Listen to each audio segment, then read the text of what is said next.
Astagfirullah, astagfirullah, ucap Lek Dirman pelan kala itu. Hingga beberapa saat kemudian, angin pun seperti menghempas tubuhnya, diiringi dengan suara desahan parau yang perlahan hilang. Dengan perlahan, Lek Dirman mencoba menengadahkan kepalanya lagi untuk memeriksa, dan sosok itu pun telah hilang. Tanpa berpikir panjang, Lek Dirman langsung keluar dari rumah kakaknya itu dan berlari kecil menuju rumahnya, memasuki kamarnya dengan terburu, dan tidur meringkuk dengan selimut yang menutupi seluruh tubuhnya. Lek Dirman benar-benar ketakutan.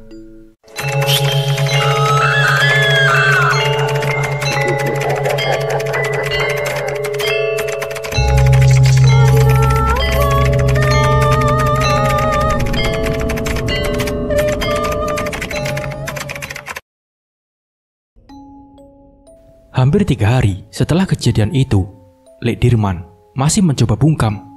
Ia bingung, jangan-jangan kalau ia memberitahukan itu kepada Mbak Sosro kakaknya, ia bisa dianggap ikut-ikutan oleh lelembut Pocong Pati yang tempo hari sempat 2 kali mendatanginya. Namun Mbak Sosro dan Waluyo adalah saudara dekatnya. Tak mungkin saya hanya diam saja, sementara itu mereka tengah terancam. Batin Lek Dirman seraya berpikir bagaimana semua ini mungkin bisa dihentikan. Hingga akhirnya, setelah kurang lebih 3 hari, Lek Dirman diam dalam ketakutannya. Ia memutuskan untuk memberitahukan ini semua kepada Mbak Sosro. Ini tidak bisa dianggap main-main, Pak Yu. Sampean harus bicara kepada Pak Kiai, ucap Lek Dirman kepada Mbak Sosro di kamar, tepatnya di depan Waluyo yang tengah terbaring. Kiai siapa, Man?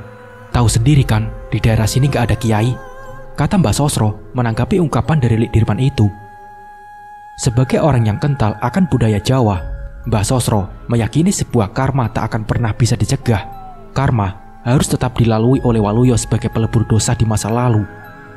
Beda halnya dengan Lek Dirman yang meyakini sesuatu yang tengah dialami Waluyo ini adalah buatan manusia lewat permufakatan jahat kepada iblis. Lek Dirman pun tak bisa berbuat banyak, karena sepertinya Mbak Sosro ini sudah pasrah. Mereka pun hanya melakukan hal basic saja untuk menangkal kemungkinan serangan teluh ini sesuai kepercayaan Jawa, seperti menidurkan Waluyo tanpa ranjang dan menabur garam kasar di sekeliling rumah. Itu sedikit bekerja ternyata, karena pocong itu tak lagi muncul hingga menjelang acara 40 hari meninggalnya Suryanti, istri Waluyo. Waluyo kini lebih sering diam, sering melamun, dan tubuhnya yang semakin kurus. Ayo nak, kita pulang ke rumah selatan untuk mempersiapkan acara 40 hari Suryani istrimu, kata Mbak Sosro di siang itu kepada Waluyo 1 hari sebelum acara 40 harian Suryani. Waluyo hanya terdiam dan menganggukkan kepalanya. Tampak Lek Dirman yang sudah siap dengan mobilnya masuk ke dalam rumah, menuntun keponakannya itu bersama kakaknya berjalan menuju mobil dan pergi ke rumah Waluyo. Sebentar, Bok, ucap Waluyo lirih kepada Mbak Sosro saat di dalam mobil sambil menepuk-nepuk dadanya sendiri. Mbak Sosro pun sedikit merangkul anaknya itu, mengambilkan air putih dalam botol yang memang ia bawa, dan segera meminumkannya kepada Waluyo dengan perlahan. Sesek, Bok, ucap Waluyo lirih kepada Mbak Sosro saat di dalam mobil sambil menepuk-nepuk dadanya sendiri. Mbak Sosro pun sedikit merangkul anaknya itu, mengambilkan air putih dalam botol yang memang ia bawa, dan segera meminumkannya kepada Waluyo dengan perlahan. Makanya jangan merokok terus, kata Mbak Sosro sambil mendekatkan botol itu ke mulut Waluyo.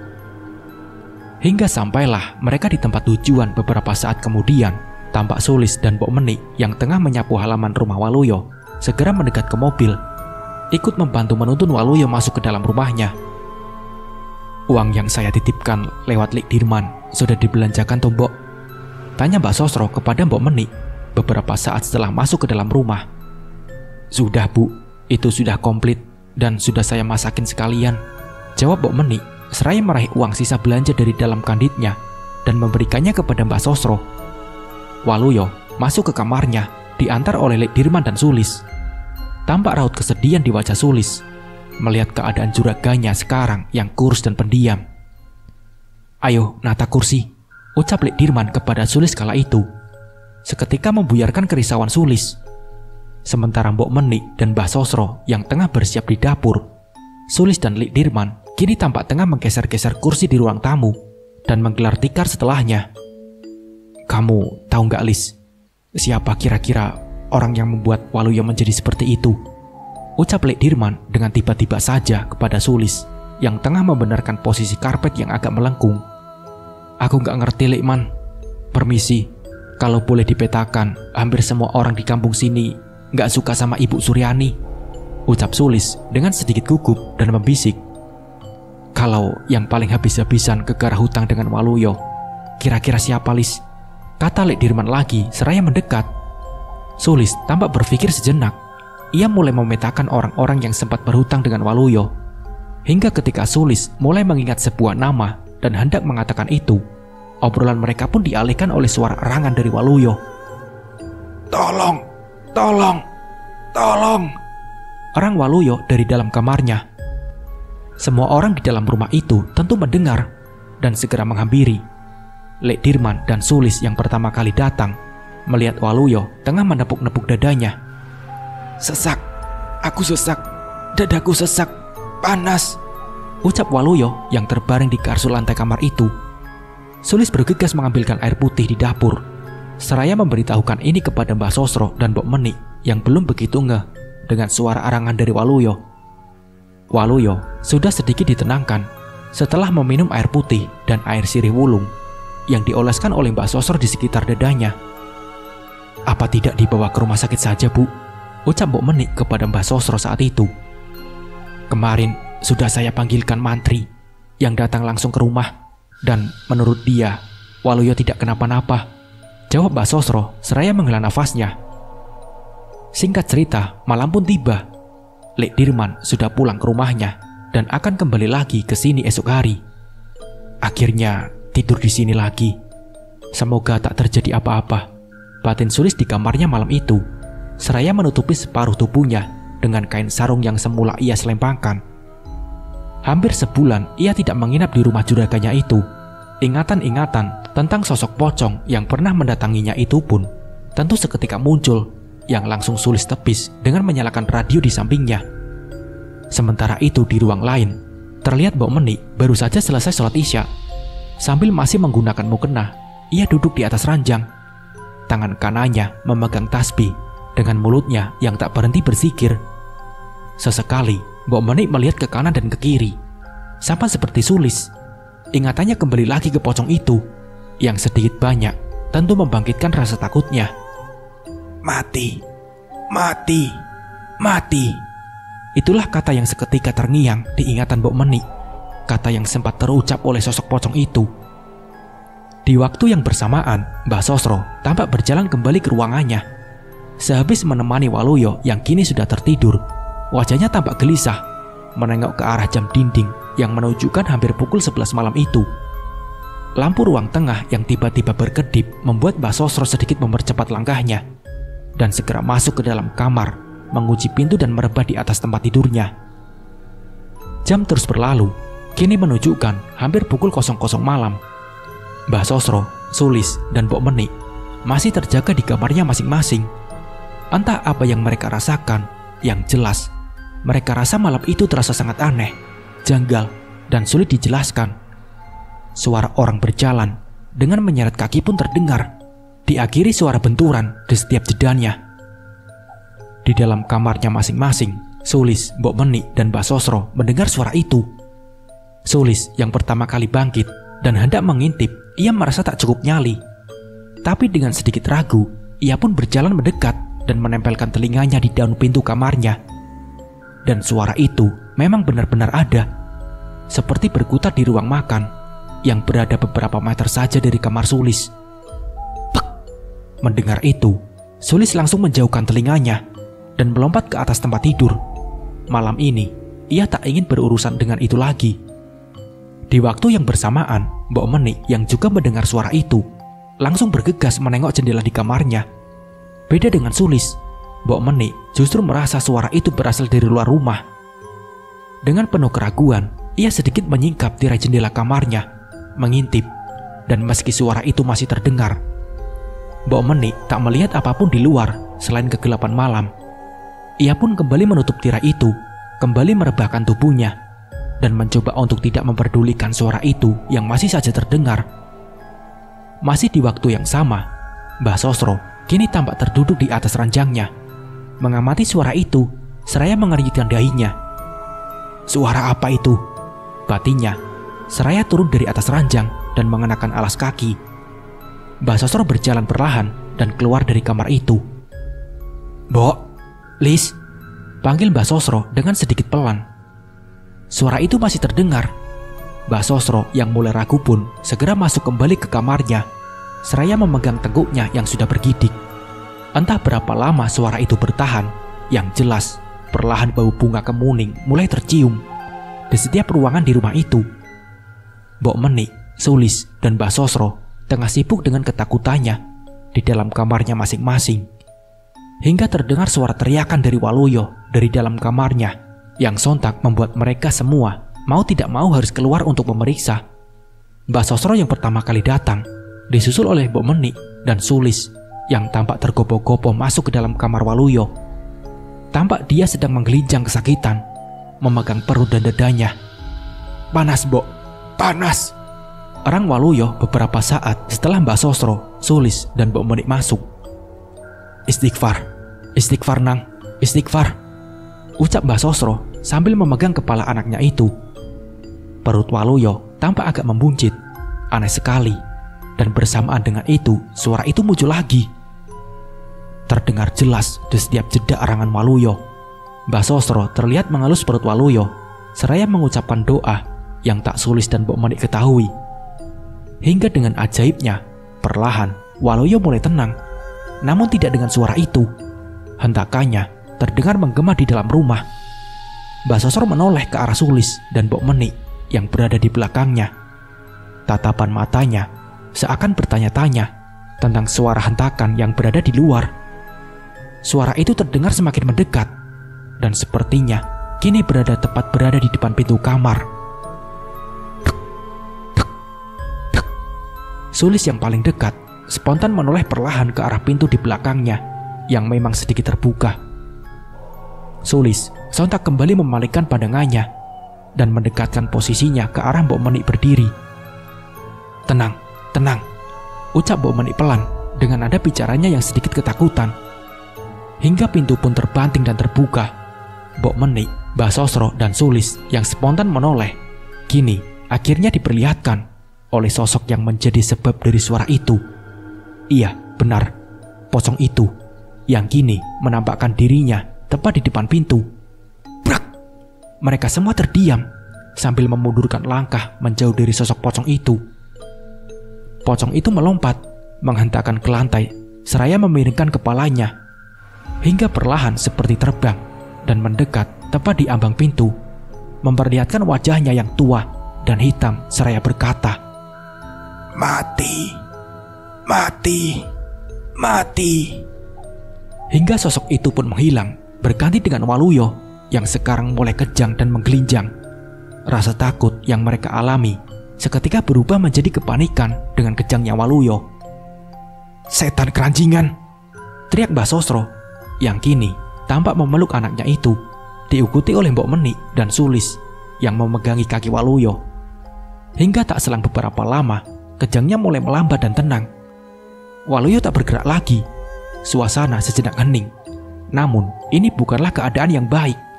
Mbah Sosro bergetar, memegang leher Waluyo untuk memeriksa nadinya, dan ia pun lemas ketika menyadari denyutnya tak ia rasakan. Waluyo meninggal dunia. Dengan matanya yang masih terbuka, Mbah Sosro yang tak kuat, seakan tak percaya, kini berjalan keluar dari kamar dan duduk di ruang tengah.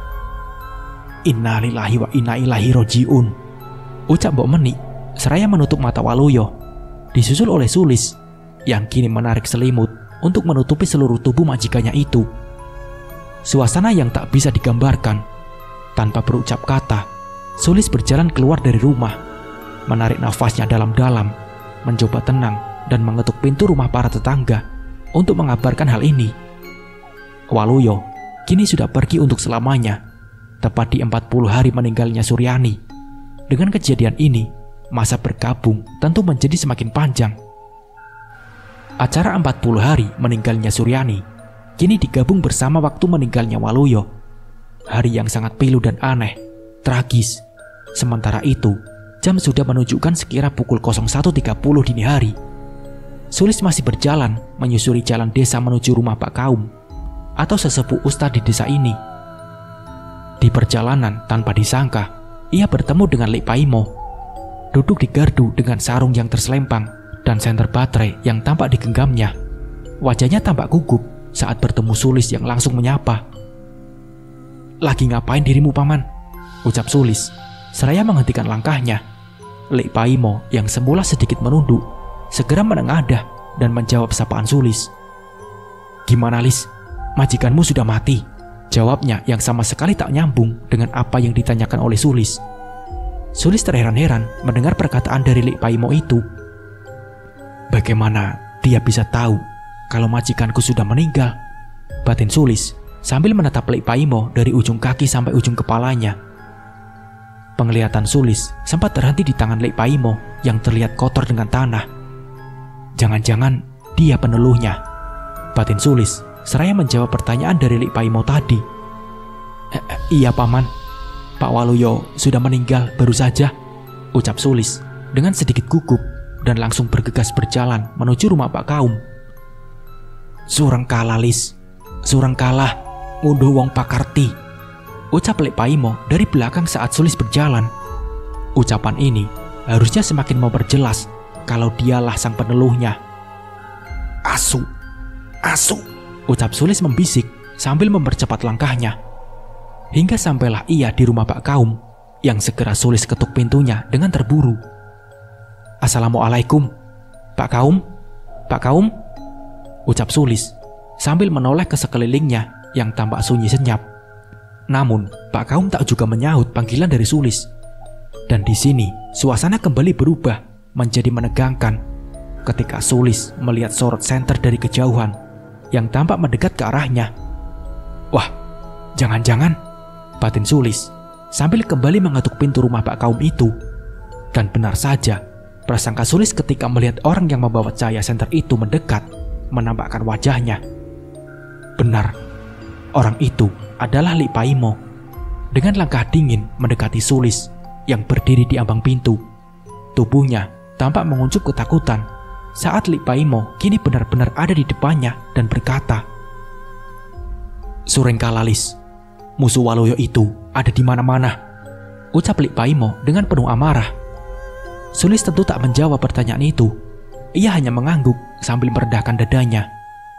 Hingga suasana pun sedikit terselamatkan ketika Pak Kaum yang ditunggu-tunggu kini membuka pintu. "Wah, ada apa, Lis? Sini masuk," ucap Pak Kaum dengan wajah kantuknya. Lek Paimo pun berjalan menjauh menuju ujung desa. Sulis pun masuk dan tentu segera memberitahukan berita duka ini kepada Pak Kaum. Yang dengan segera beliau langsung ke masjid untuk mengumumkan warta duka ini. Setelah itu, Sulis kembali ke rumah majikannya itu untuk mempersiapkan semuanya. Tampak di sana beberapa tetangga sekitar sudah berkumpul, mendirikan tenda yang baru seminggu lalu dibongkar. Tak ada suasana haru ataupun sedih, semuanya datar. Terlihat Mbah Sosro yang duduk di ruang tengah, melamun memikirkan sesuatu, sementara Mbok Menik tengah membuatkan teh hangat untuk para warga. Detik berganti menit, menit pun berganti dengan jam. Mbah Sosro sedikitnya bersyukur dalam kesedihan ini. Tak seperti saat meninggalnya Suryani menantunya yang sepi. Saat meninggalnya Waluyo, kini lebih banyak warga yang datang, cukup ramai. Singkat cerita, esok hari sekira pukul 7 pagi, Waluyo pun dikebumikan di pusara samping istri dan anaknya. Semua berlangsung hening, namun tidak untuk setelahnya. Kabar kematian keluarga Waluyo karena teluh, senter tersebar tanpa mereka tahu siapa pelakunya. Kecuali Sulis yang meyakini sang peneluh itu adalah Lek Paimo. Entahlah, wallahu alam. Sulis memilih bungkam sampai sekarang. Karena dia pikir tak ada gunanya juga, ia berkoar tentang siapa sang peneluh itu. Kita semua ingatkan dengan Mbah Jarwo, paranormal yang sempat membantu Waluyo. Tebakannya tentang pocong Pati juga sepertinya meleset. Yang ia katakan pocong itu akan mengantar kematian setiap 80 hari sekali. Tapi ternyata hanya 40 hari saja Waluyo sudah menyusul istrinya. Apakah benar Suryani dan Waluyo mati karena teluh? Apakah teluh itu benar adanya? Kembali ke Sulis. Ia menuduh Lik Baimo tak semata-mata karena perkataannya di malam setelah kematian Waluyo saja yang dengan aneh muncul di jalan, seperti sudah menunggu lewatnya Sulis untuk mengabarkan kematian Waluyo dengan wajah gugup dan tangan yang berlumuran tanah. Menurut keterangan Sulis, Lik Baimo adalah salah satu korban hutang Waluyo. Hutang yang ia pinjam untuk berobat istrinya tak bisa ia bayar. Dan satu kejadian yang menjadi pemantik dari semua ini, yaitu ketika Waluyo menagih hutang itu ke Lik Baimo. Entah apa yang terjadi di sana. Yang jelas, selang hari setelah itu, istri Lik Baimo yang sakit akhirnya meninggal dunia. Lik Baimo sempat gembar-gembor kalau penyebabnya adalah Waluyo yang kala itu secara kasar masuk ke rumahnya dan membuat sang istri kaget. Kesehatannya menurun dan membuatnya meninggal. Menurut Sulis lagi, sejak saat itulah Lik Baimo menyimpan dendam dan bersekutu dengan iblis untuk membalasnya. Semua orang memang mempunyai cara masing-masing untuk melepaskan beban di dadanya, dan mungkin itu menjadi cara Lik Baimo. Namun pada akhirnya semuanya sama saja. Keadaan Lik Baimo juga bisa dibilang sama menyedihkan.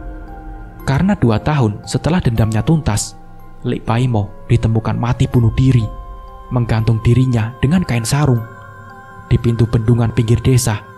Entah apa penyebabnya, apa ia menyesal atau karena kesepian. Yang jelas, balas dendam mungkin bisa membuat kita mempunyai perasaan lega, tapi beban yang kita pikul setelahnya tetap kekal adanya. Mbah Sosro, wanita sepuh yang sempat kecewa terhadap anaknya, memutuskan untuk tegar dan ikhlas. Beliau berangkat haji 2 tahun setelah kepergian Waluyo dan menjadi wanita yang paling beruntung setelah apa yang ia lalui. Mbah Sosro meninggal di Tanah Suci saat menunaikan kewajibannya. Nah, seperti itulah ceritanya.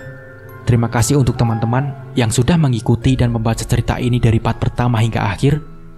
Semoga dari kisah ini kita bisa mengambil hikmah dan pembelajarannya. Mungkin cukup sekian dari saya. Wassalamualaikum warahmatullahi wabarakatuh.